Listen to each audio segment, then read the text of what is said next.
ఆంధ్రప్రదేశ్లో సంచలనం సృష్టించినటువంటి మద్యం కుంభకోణంలో రాజ్యసభ మాజీ ఎంపీ విజయసాయిరెడ్డి నిన్న ఈడీ అధికారుల విచారణకి హాజరైన తర్వాత ఆయన ఒక ప్రెస్ మీట్ పెట్టారు. ఆ ప్రెస్ మీట్లో భాగంగా కొన్ని కీలకమైనటువంటి వ్యాఖ్యలు చేశారు. జగన్మోహన్ రెడ్డి పాదయాత్ర చేసినా ఆయన అధికారంలోకి రాడని, అలాగే కూటమిని విచ్ఛిన్నం చేయకపోతే జగన్మోహన్ రెడ్డి అసలు అధికారంలోకి వచ్చేటువంటి ప్రసక్తి లేదు అంటూ నిన్న విజయసాయిరెడ్డి కొన్ని వ్యాఖ్యలు చేశారు. దాంతోపాటుగా అసలు జగన్మోహన్ రెడ్డి పక్కన ఉన్నటువంటి కోటరీ వల్లే జగన్మోహన్ రెడ్డి అధికారాన్ని కోల్పోయారని, ఆ కోటరీ జగన్మోహన్ రెడ్డి పక్కన ఉంటే ఆ కోటరీ ఉన్నన్నాళ్ళు జగన్మోహన్ రెడ్డికి అధికారంలోకి రాడు అంటూ విజయసాయిరెడ్డి తేల్చి చెప్పినటువంటి నేపథ్యంలో ఆయన వ్యాఖ్యల వెనక ఆయన ఉద్దేశం ఏంటనేది మనం పూర్తి స్థాయిలో విశ్లేషణ చేసుకుందాం. ప్రస్తుతం మనతో పాటున్నారు ప్రముఖ రాజకీయ విశ్లేషకులు లింగంనేని శివరామప్రసాద్ గారు. సార్తో మాట్లాడదాం. సార్ నమస్తే. నమస్తే సార్. విజయసాయిరెడ్డి ప్రెస్ మీట్ పెట్టి జగన్మోహన్ రెడ్డి మీద చేసినటువంటి వ్యాఖ్యలు ఏవైతే ఉన్నాయో వాటిని ఎలా చూడాలంటారు? ఇది ఏంటంటే అంతఃపుర తగాదాలాగా ఉన్నాయి. ఏంటంటే అందరూ కలిశారు, అందరూ కలిసి స్కాములు చేశారు. ఆ స్కాముల్లో ఎవరికి ఎంత వాటాలు వచ్చినాయా రాలేదో అది వేరే సంగతి. స్కామ్ జరిగిందని మాత్రం అందరూ ఇది ఇప్పుడు స్కామ్ జరిగిందా జరగలేదంటే జరిగిందని విజయసాయిరెడ్డి గారు అంటున్నాడు, కానీ నా పాత్ర లేదంటున్నాడు. ఎవరిది పాత్ర ఉందంటే రాజకసిరెడ్డిది, దాంట్లో 100% రాజకసిరెడ్డిదే ఉంది పాత్ర అని చెప్తున్నాడు. చెప్పి ఏమంటున్నాడు, నాకు దాంతో ఏం సంబంధం లేదు. ఓకే, నీకు సంబంధం లేదు. జగన్మోహన్ రెడ్డి గారికి సంబంధం ఉందా లేదా అంటే ఆయనకి లేదు. మరి ఆయనకి లేకుండా నెంబర్ 2గా ఉన్న, సరే మధ్యలో వెనక్కి వచ్చినా ఫస్ట్ నెంబర్ 2లో ఆయనే కొనసాగారు, సంవత్సరం పాటు నేనే కొనసాగాను అన్నాడు కదా. 1 year పాటు నేను చేసిందే జరిగింది, నేను చెప్పిందే అయింది అన్నాడు కదా. మరి ఆ టైంలోనేగా వచ్చింది ఇది, ఈ చేంజ్ అనేది వచ్చింది. ఈ మద్యానికి సంబంధించి అంతకుముందు కొనుగోళ్ళు డైరెక్ట్గా కొన్ని పెద్ద పెద్ద కంపెనీల నుంచి డైరెక్ట్గా కొనుగోళ్ళు చేస్తే అది ఆపేసి కొన్ని బ్రాండ్లు తీసుకొచ్చి పేరొందిన బ్రాండ్లను కూడా దాన్ని పక్కన పెట్టి డిస్టిలరీస్ అన్నింటినీ కూడా వీళ్ళు సొంతం చేసుకుని, అంటే వాళ్ళు హ్యాండ్ ఓవర్ చేసుకుని ప్రైవేట్ డిస్టిలరీస్ అన్నింటినీ కూడా వాటి నుంచి మద్యం తయారు చేసి వేరు బ్రాండ్లతో తయారు చేసి దాన్ని మీరు అమ్మారా అమ్మలేదా? ఆ పేరున్న బ్రాండ్లకు కూడా మీకు కంపెనీలకు కూడా ఇన్వాయిస్లు వెళ్ళకుండా వాటి దగ్గర నుంచి మీరు కొనుగోలు చేయకుండా మిగిలిన వాళ్ళకి ఒకేసారి అంత పెద్ద ఆర్డర్స్ ఎలా వెళ్ళి అంటే, ఒకటి ఇక్కడ మనకి స్కామ్ జరిగిందా జరగలేదా అంటే ప్రైమా ఫైసీ చూడాలి. ప్రైమా ఫైసీ చూస్తే అక్కడ ఏంటి, ఆ జరిగిన విధానం ఒక ఇంటెన్షన్తో జరిగినట్టు కనపడుతుంది. అక్కడ ఇంటెన్షన్ ఏంటి, ముందు మీరు అక్కడ అంతకుముందు ఉన్న పేరున్న కంపెనీలని ఆపేయటం, ప్రభుత్వమే నిర్వహిస్తుందని చెప్పి ప్రభుత్వ దుకాణాలను తీసుకుంటాం, అక్కడ డిస్టిలరీస్ని కూడా మీరు హ్యాండ్ ఓవర్ చేసుకుంటాం, మీకు సంబంధించిన వాళ్ళు కానీ మీరు కానీ వాళ్ళు లీజుకు తీసుకుంటాం, బెదిరించో లేకపోతే ఏదైనా చేసి వాటిని మీరు లీజుకు తీసుకుంటాం. అక్కడ నుంచి కింద అమ్మకంలో కూడా మీరు డిజిటల్ అమ్మకాలు కాకుండా క్యాష్ అండ్ క్యారీ లాగా చేయటం, అంటే రసీదులు కూడా ఇవ్వకపోవటం, బిల్స్ కూడా కొనుగోలు చేస్తే గవర్నమెంట్ ప్రభుత్వానికి సంబంధించిన దుకాణంలో ఎవరైనా కొనుగోలు చేస్తే మ్యాండేటరీగా మీరు బిల్ ఇవ్వాలి. అసలు మ్యాండేటరీ అది. అవును, దాంట్లో అసలు ఏది ఇచ్చారా ఇవ్వలేదని కాదు, ఇచ్చి తీరాలి. ఇప్పుడు మీరు బస్ స్టాండ్కి వెళ్ళారు, వాళ్ళు ఏం చెప్తున్నారు, మేము QR కోడ్ స్కాన్ చేస్తాము దాని ద్వారా, అవన్నీ కాదండి. బస్ స్టాండ్కి వెళ్ళారు, అవును, డబ్బులు ఇచ్చాం, టికెట్ ఇస్తారు. టికెట్ ఆవిడ QR కోడ్ స్కాన్ చేస్తే మీరు బస్సులోకి వెళ్ళి కూర్చొని చెప్పరు కదా. అవును, అంతే కదా. అటువంటిప్పుడు అసలు ఈ డొంక తిరుగుడు అంతా ఎందుకు అంటే, ఈ మొత్తం చూస్తే ఎక్కడో దాన్ని లూప్ హోల్స్ క్రియేట్ చేసి దాని నుంచి అనుచితమైన లబ్ధి పొందటానికి ప్రయత్నం చేశారనేది ప్రైమా ఫైసీ ఎవిడెన్స్ ఉంది. ఓకే, దాంట్లో అనుమానం లేదు. ఎవరు తిన్నారా, ఎవరు చేశారు, ఎవరు ఎంతవరకు వచ్చింది అనేది తర్వాత అట్టిపెట్టండి. ఆ మొట్టమొదట జరిగిన దాంట్లో విజయసాయిరెడ్డి గారి పాత్ర ఉంది. అంటే విజయసాయిరెడ్డి గారు ఉన్నారు. ఆ మద్యానికి సంబంధించి ఆ కావాల్సిన 100 కోట్లు 200 కోట్లు కావాలంటే ఆయన వియంకుడి గారి దగ్గర నుంచి, ఆయన శరత్చంద్రారెడ్డి గారి దగ్గర నుంచి ఈయనే ఇప్పించాడు. అది ఒప్పుకుంటున్నాడు, నేనే ఇప్పించాను, అప్పుగా ఇప్పించామని ఆయన ఒప్పుకుంటున్నాడు. వీటన్నీ జరిగిన తర్వాత ఆయనకి తెలియకుండా జరిగింది అనుకోవడానికి వీల్లేదు. సరే, ఆయన దాంట్లో పాత్రధార, దాంట్లోంచి డబ్బులు వచ్చినాయా రాలేదా, లేకపోతే అనుచిత లబ్ధి పొందారా పొందలేదా అంటే అది మనకు తెలియదు. ఎవరో ఒకళ్ళు అనుచిత లబ్ధి పొందారు. ఓకే. అయితే విజయసాయి రెడ్డి గారు అనేది ఏంటంటే పూర్తిగా దీనికి కారణం కసిరెడ్డి అని, కసిరెడ్డి రాజశేఖర రెడ్డి అని చెప్తున్నాడు. ఒకవేళ అనుచిత లబ్ధి ఆయనే పొందితే కసిరెడ్డి రాజశేఖర రెడ్డి ఆయన అసలు వచ్చింది దీనికి ఐటీ అడ్వైజర్గా వచ్చాడు. అవును, జగన్మోహన్ రెడ్డి గారి ప్రభుత్వంలో అతను IT adviser. IT adviser liquor దానికి ఎందుకు వచ్చాడు? ఐటీ అడ్వైజర్ ఐటీలో ఉండాలి, కానీ ఐటీలో అడ్వైజ్ చేయకుండా లిక్కర్ దాంట్లోకి ఎందుకు వచ్చాడు? అక్కడ చెప్పేదానికి ఒకదానికి సింక్ అవట్లా. ఓకే. తర్వాత బిల్లు ఇవ్వకపోవడం, డిస్టిలరీ సొంతం అంటే ఏంటి, డిస్టిలరీస్ దగ్గర నుంచి తయారీ దగ్గర నుంచి అమ్మకం వరకు కూడా అసలు మీరు చెప్పినట్టు హోలోగ్రామ్ లేకుండా అమ్మే అవకాశం ఉంది. అది అమ్మే అవకాశం ఉందా లేదా అంటే ఉందని చెప్పి ఈ మధ్యన జరిగిన మీరు లిక్కర్ కుంభకోణంలో దొరికారు కదా, ఇక్కడ మన ఇబ్రహీంపట్నంలోనూ అక్కడ జయచంద్రారెడ్డి గారి ఏరియాలో ఇది లిక్కర్ తయారు చేసి అమ్మటం జరిగింది కదా. అట్లా తయారు చేసి అమ్మారో ఎవడో తెలుసు. అసలు ఆ విధంగా ఎంత స్కామ్ జరిగింది. ఎగ్జాక్ట్లీ.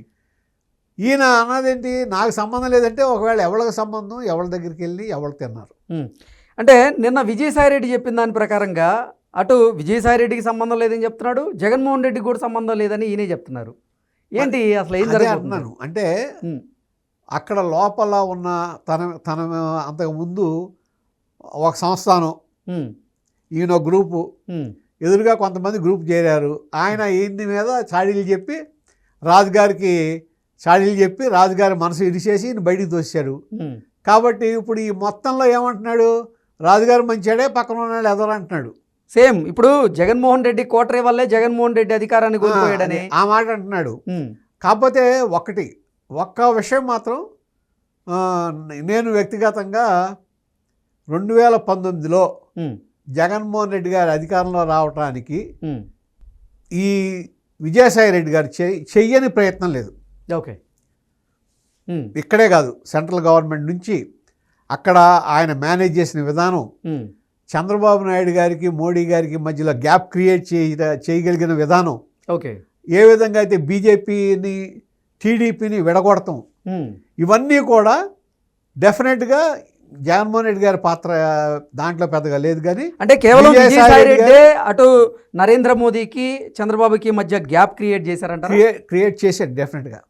ఆయన చేష్టలతో, ఆయన యొక్క ఇది ప్రవర్తన, అనుమానాలు, ఒకళ్ళ మీద ఒకళ్ళకి అనుమానాలు క్రియేట్ చేసేటట్టు, క్రియేట్ అయ్యేటట్టుగా ఆయన అక్కడ యాక్ట్ చేయగలిగాడు, చేశాడు. దాని మూలనే జగన్మోహన్ రెడ్డి గారు లబ్ధి పొందాడు. ఓకే. దాంట్లో అసలు రెండో ఆలోచన లేదు. ఇప్పుడు అసలు నిజంగా వైఎస్ఆర్ కాంగ్రెస్ పార్టీని నడిపించేటువంటి వ్యూహకర్త సరైనటువంటి వ్యూహాలు లేవు వాళ్ళ దగ్గర అని చెప్తున్నాడు. అలాగే అసలు ఆంధ్రప్రదేశ్లో ఉన్నటువంటి కూటమిని విచ్ఛిన్నం చేయకపోతే జగన్మోహన్ రెడ్డి మళ్ళీ అధికారంలోకి రాలేడు, జగన్మోహన్ రెడ్డి ఎన్ని పాదయాత్రలు చేసినా అధికారంలోకి రాలేడు అంటూ విజయసాయి రెడ్డి పలుకులు పలుకుతున్నాడు. ఏంటి సార్, దీన్ని ఎలా చూడాలంటారు? ఇప్పుడు ఒకటండి, జగన్మోహన్ రెడ్డి గారికి సరే వాళ్ళు ఏదో అంటున్నారు, ఏది మాకు 40% వచ్చింది. ఇదే వ్యక్తులు 2024 వరకు చంద్రబాబు నాయుడుకి ఆ రోజున ఆయనకి 40% వచ్చింది. కానీ ఏమని విమర్శించారు, నీ పని అయిపోయింది, నువ్వు అయిపోయావు, వై నాట్ 175, మీకు కుప్పంలో కూడా మాదే జెండా ఎగరేస్తాం, మీది అయిపోయింది, మీ చరిత్ర అయిపోయింది అని చెప్పారు. కానీ జరిగింది ఏంటి?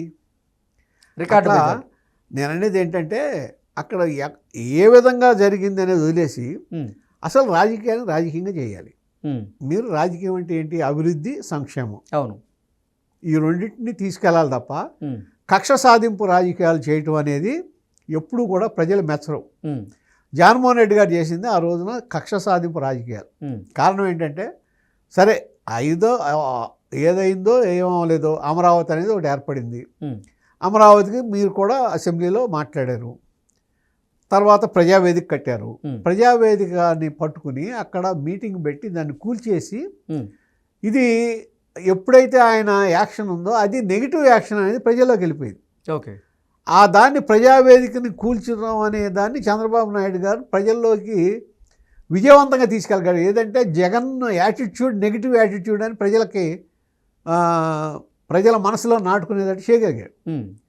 దానికి తగినట్టే ఈయన మళ్ళీ నెగిటివ్ యాటిట్యూడ్ ఏం మొదలెట్టాడు, అమరావతి 3 రాజధానులు, అదొకటి. అట్లా చూస్తే ఏంటంటే వరుసనే తర్వాత ఈ పవర్ పర్చేజ్ అగ్రిమెంట్లు ఉంటే ఆ ప్రాజెక్టులని వాటిలన్నీ ఆపేయటం, వాళ్ళు కోర్టుకి వెళ్ళటం, ఇవన్నీ ఏమైందంటే ఒకదాని తర్వాత ఒకటి మీకు చూస్తే ఒక నెగిటివ్ ఈయన నెగిటివ్ ఫోర్స్ పాజిటివ్గా పనిచేయడు, అభివృద్ధి లేదు, ఓన్లీ సంక్షేమం ఇస్తున్నారు.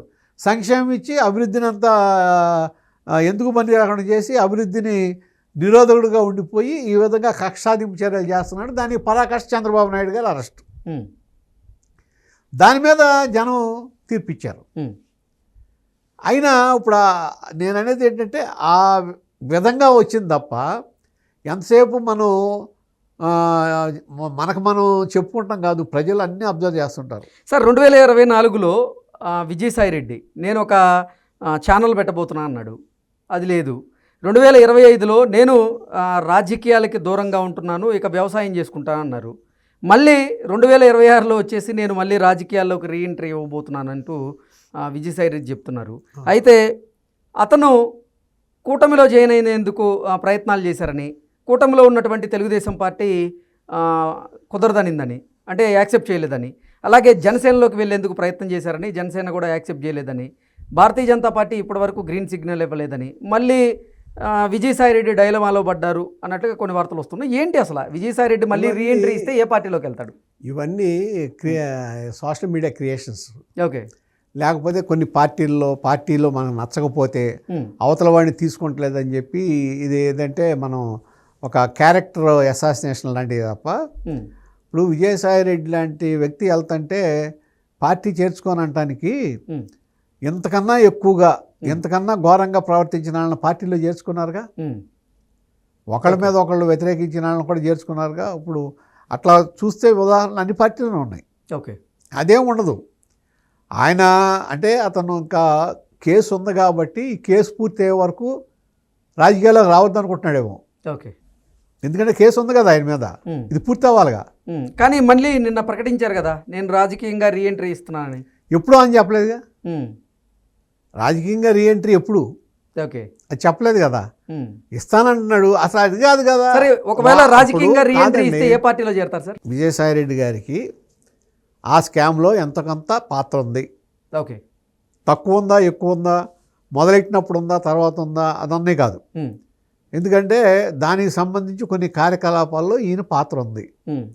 డబ్బులు వచ్చినా రాలేదని వదిలేసాను, డబ్బులు రాలేదేమో ఆయనకి, కానీ ఆ ఇనిషియేటివ్లో ఈ కార్యక్రమం ఇనిషియేట్ అవడంలో ఆయన పాత్ర ఉండి ఉంటుంది కదా, లేకుండా ఉండదు కదా. ఎందుకంటే ఈయన దాన్ని చూసినాడు కదా, ఉంటుంది. ఉన్నప్పుడు ఇవాళ ఒక్కసారి నేను అమాయకుడిని, నాకేం సంబంధం లేదు, అవతలాలకే సంబంధం, మళ్ళా మా నాయకుడికి కూడా సంబంధం లేదు, ఓన్లీ కోటరీకే సంబంధం అంటే మీకు కొంతమంది మీద ఉన్న కోపాన్ని, అక్కడ ఉన్న అవతల వర్గం మీద ఉన్న కోపాన్ని తీర్చుకోవడం కోసం ఈ అవకాశాన్ని వినియోగించుకోవడం అవుతుంది తప్ప ఈయన చెప్పిన దానికి విలువ ఉంటుంది. ఎగ్జాక్ట్లీ. ఆయనే ఒక దాంట్లో అక్కడ ముద్దాయి, అనుమానితుడు, ఆయన మీద విచారణ జరుగుతుంది, ఆయన పిలిచారు, విచారిస్తున్నారు. ఆయన చెప్పిన దాన్ని ఎట్లా మనం స్టాండర్డ్గా తీసుకుంటాం? ఎగ్జాక్ట్లీ. ఓకే. సో ఒకవేళ నిజంగా విజయసాయిరెడ్డి కనుక రాజకీయంగా రీఎంట్రీ ఇస్తే ఏ పార్టీలో చేరేటువంటి అవకాశం ఉంది? బీజేపీలో చేరచ్చు. ఓకే. బీజేపీ అవకాశం ఉంది. లేకపోతే ఈ మధ్య కొత్త ట్రెండ్ నడుస్తుంది కదా, సొంత పార్టీ పెట్టుకుంటారేమో. ఓకే.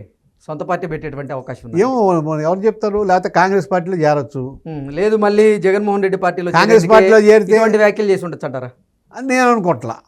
మళ్ళీ జగన్మోహన్ రెడ్డి చుట్టూ కోటరీ ఉంది, ఆ కోటరీ వల్లే జగన్మోహన్ రెడ్డి వీక్ అవుతున్నాడు అంటే జగన్మోహన్ రెడ్డిని ముందుకు నడిపించేటువంటి వ్యూహాలు ఆ కోటరీ సమర్థవంతంగా ఇవ్వలేకపోతున్నాయంటూ చెప్తున్నారు. అంటే ఈయన గనక మళ్ళీ జగన్మోహన్ రెడ్డి గనక యాక్సెప్ట్ చేస్తే ఈయన వ్యూహాలు ఇస్తున్నారు, ఇవ్వడానికి సిద్ధంగా ఉన్నారని ఆ ఉద్దేశంతో వ్యాఖ్యలు చేసి ఈయన పాత్ర కొంతవరకు పరిమితం. ఓకే. ఆ రోజున ఏంటంటే ఇప్పుడు 2019కి ముందు తెలుగుదేశం పార్టీకిను బీజేపీకి జనసేనకి మధ్యలో గ్యాప్ ఏర్పడటానికి కారణం ఈయన గొప్పతనమే కాదు, కొన్ని తెలియని తప్పులు కూడా ఉన్నాయి. ఓకే. బీజేపీ వాళ్ళు ప్రవర్తించిన తీరు కానీ కొన్ని విషయాల్లో, అలాగే తెలుగుదేశం పార్టీలో కొంతమంది నాయకులు ప్రవేశపెట్టిన తీరు కానీ, తెలుగుదేశం పార్టీ అభిమానులు కొంతమంది బీజేపీని తెలిసి తెలియకుండా విమర్శించిన తీరు కానీ, ఇవన్నీ ఏంటంటే ఆ గ్యాప్ క్రియేట్ అవ్వడానికి అవకాశం ఇచ్చింది. ఓకే.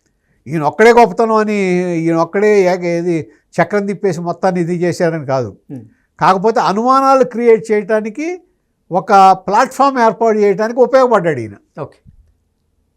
అంతేగాని ఇప్పుడు ఈయన ఏ పక్కన ఉంటే ఆ పక్కన ఇప్పుడు ఈయన ఎలాగానే జగన్మోహన్ రెడ్డి గారు గెలిచేస్తాడు, ఈయన రాగానే ఓడిపోతాడని కాదు కదా. ఎగ్జాక్ట్లీ. అంత పెద్ద గొప్ప నాయకుడు అయితే కాదు కదా ఆయన. Okay. Okay sir, thank you so much.